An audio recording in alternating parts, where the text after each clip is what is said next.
Yes, we do, and I'll be opposing said motion. All right. Well, we've just heard the eloquent argument of your opponent there. Feel free to start whenever you're ready. Okay. Your Honor, the primary issue at hand in this case is not whether or not Ms. Vega was interrogated on this night.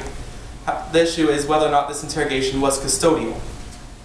The case of Thompson v. Keohane provides a simple guideline which would allow one to determine whether or not an interrogation is custodial.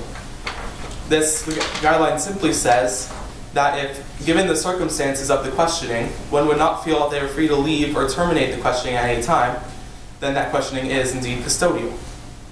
Your Honor, given the circumstances of this case, there is no reason to believe that a reasonable person would feel that they were not free to leave. In fact, any reasonable person would note that the police officers, based on their actions, were only acting out of concern for Ms. Vega's comfort and well-being. Let's review the circumstances of this interrogation. While the two officers were interrogating Ms. Vega, they noticed that she was shivering visibly. And they also remarked when Ms. Vega said, and I quote, "Don't you think it's cold out here?" In response to this statement, the police officers attempted to remedy the situation by offering to have her sit in the police car, which is heated. They took this offer, and since it is rather pointless to have one sit in the back or to sit in the car with the heater if the heat can just diffuse out the open door anyway, they closed the door to remedy the situation.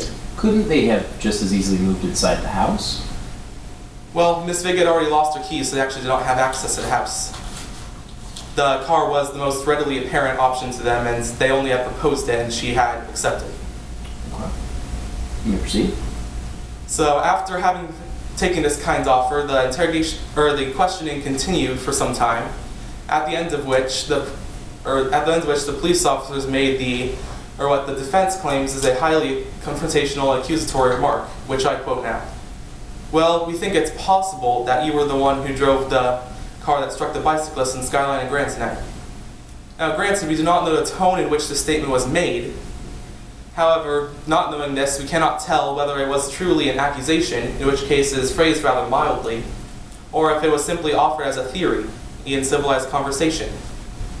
Well, in your mind, then, what is the difference? Well, for instance, they might not have actually believed that they might not have actually believed that she was guilty and might have just offered it so that she could offer some reason as to prove why she was not behind the wheel of the car, and there was no way to believe that, having heard this, Ms. Vega would actually believe that this intent, or that they truly believed she was guilty. But I mean, police interrogations can be persuasive or angry. I mean, there's a number of different approaches that seem to have effect, correct? Yes, though I must again reiterate, we do not necessarily know how they phrased this question. Again, it might not have actually been aggressive in any manner. If it had been, then it could have been custodial. However, this was most likely not the case, based on the circumstances of this questioning. Did this statement come before or after the back door was shut? The statement came after the back door was shut. And this being a standard police car, you would concede that there was no way for her, on her own power, to leave the back of the car, correct?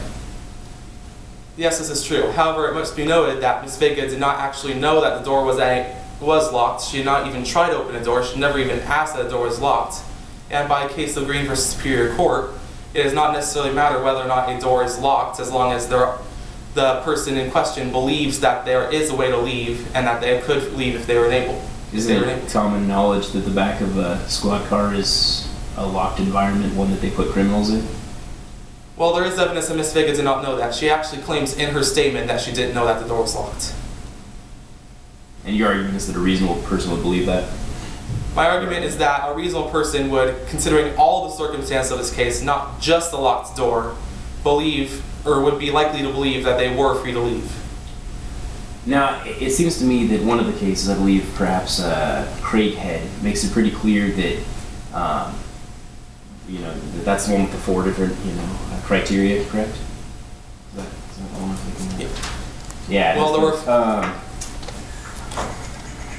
Whether number 4 in the holding at Craig said whether the suspect was informed that he was free to leave or terminate the interrogation. So did the officers at any point let Ms. Vega know that she was free to leave?